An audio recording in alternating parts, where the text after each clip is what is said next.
Welcome to That's Good Broncos season opener, where the Broncos defeated the Carolina Panthers 21-20.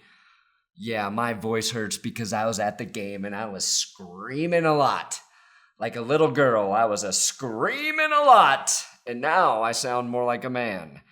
The Panthers lost because Carolina, you didn't take your shirt off. And you didn't wave it around like a helicopter, as that guy said. In Denver, we can wave it around like a helicopter. I already apologize for what just happened. That's good, Broncos.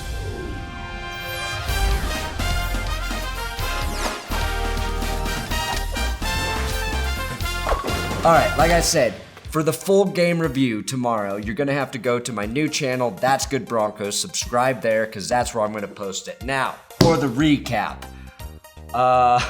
First of all, I want to say that I think the fullback, Andy Janovich, should get the ball every other play on offense. That guy was the spark the team needed initially to get on the board with his 20-ish yard run for a touchdown.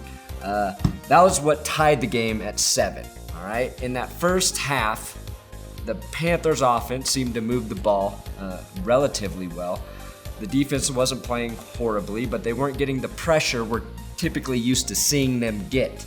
And then Devontae Booker, the poor guy, he stole Ronnie Hillman's number, and on his first carry, Ronnie Hillman stole his soul and caused a Booker to fumble on his very first play. So I just think him taking the jersey, there was just something that had to be, evened out by the football gods. That's what happened. Booker, sorry about that. Also, I heard Kubiak blamed Booker for Trevor Siemian's pick because he missed a blitz pickup. So not a great day for Booker.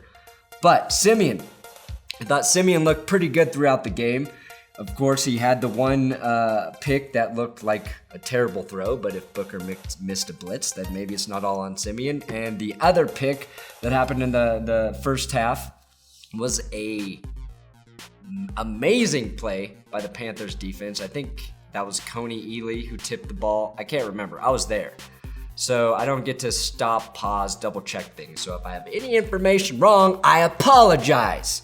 Okay, besides the slow start for the offense, and maybe the whole team overall, the biggest problem on the evening for the Broncos was that they seemed to always have 12 goddamn defenders on the field, which is a good thing because that means all the guys really want to play.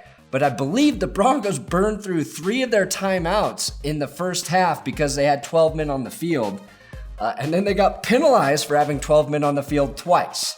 So they need to clean that up, which I guess that's not the worst thing to have to complain about.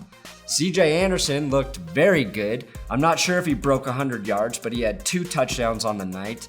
He had a 22-yard screen pass that went for a touchdown in the third quarter, I believe. And also, he had a half-yard touchdown run after the Emmanuel Sanders catch on the 1 was moved back to the 1.5-yard line. Moving into the fourth quarter, the game was close. It felt like last year, There was some ups and downs, and we all had to wait until the very last second of the game before an outcome was determined.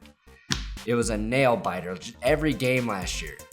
We didn't have one game except for the Packers where we could, really start drinking in the fourth quarter and enjoy the game because we were just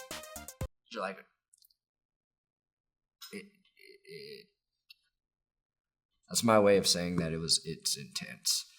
So, the final 2 minutes, this is what I want to get to, all right? The defense started pressuring Cam Newton. And Cam started crying, again, he wanted penalties every time he got hit. In that last 2 minutes, the Broncos had the Panthers on a 4th and 21. Chris Harris Jr. gets called for illegal hands to the face. Now, I didn't see whether that happened or not. They didn't play a replay of that in the stadium. but I felt like it was a bullshit call. Now, I'm a little pissed off at the refs, so I'm going to go through the tape tomorrow, as the pros say, which just, it's not tape. I'm going to watch it on NFL Rewind, and I'm going to watch and see the calls the refs made about that illegal hands to the face and the late hit on Cam Newton, which he got called for intentional grounding. He should have gotten called for intentional grounding earlier in the game. Von Miller should have had a holding call on him, which was an egregious holding play. But the refs in that game, we had the first ever sassy refs because they were debating one of the calls on special teams. And the crowd was booing the ref, if you remember. And when he came back and finally made the call, he said there's no penalty on the play because the kicking team, blah, blah, blah. And the Broncos were the kicking team. So he was a little pissed that the crowd was booing him. And if he fucked up those last two calls, I am going to give him some shit tomorrow. So you can tell me on Twitter or Facebook whether those were good calls or not. Panthers drove down. The Broncos defense was playing really well those last 2 minutes. A couple unfortunate calls kept those drives alive. And then 21-20, Graham Gano comes in for the kick. Now here's the cool part. The first time Shanahan did that to Sebastian Janikowski against the Raiders, I was at that game.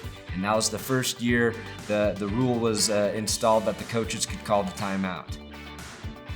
Janikowski kicks a long field goal, makes it. And most of the crowd's sad. Not me. I realized the timeout was called. Tonight, everybody realized the timeout was called. But I'm saying I was at the two games where Shanahan and Kubiak iced the kicker effectively, because when Graham Gano came out to make the game winner, which he had already made once, he fucking shanked it left, wide left, and you could tell right when he kicked it, it was not going in. So the Broncos win a nail-biter against the Carolina Panthers, who, despite the shit I just talked about them, look like a very good team again. They're going to be better with Kelvin Benjamin back. That guy had a pretty good game. So you should be excited that the Broncos beat a good team. Even if they lost that game, I was already thinking of reasons why we shouldn't be too upset about it and the reasons why they played well. Sure, I think Trevor Siemian and the offense have a little bit to work on. The offensive line needs to gel a little bit. I think that they played better than I thought they would. They weren't great, but Siemian, I think, is cool.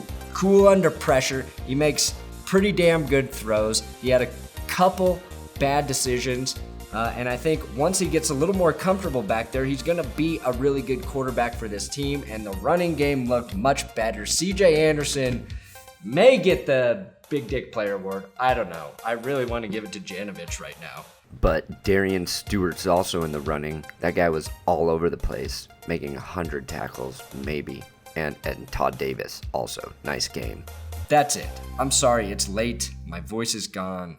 I've had some beers. Tomorrow, full review will be up on the new channel, That's Good Broncos. Check it out. Follow me on Twitter, @BrandonPerna, and thanks. Thanks, guys. Broncos are 1-0.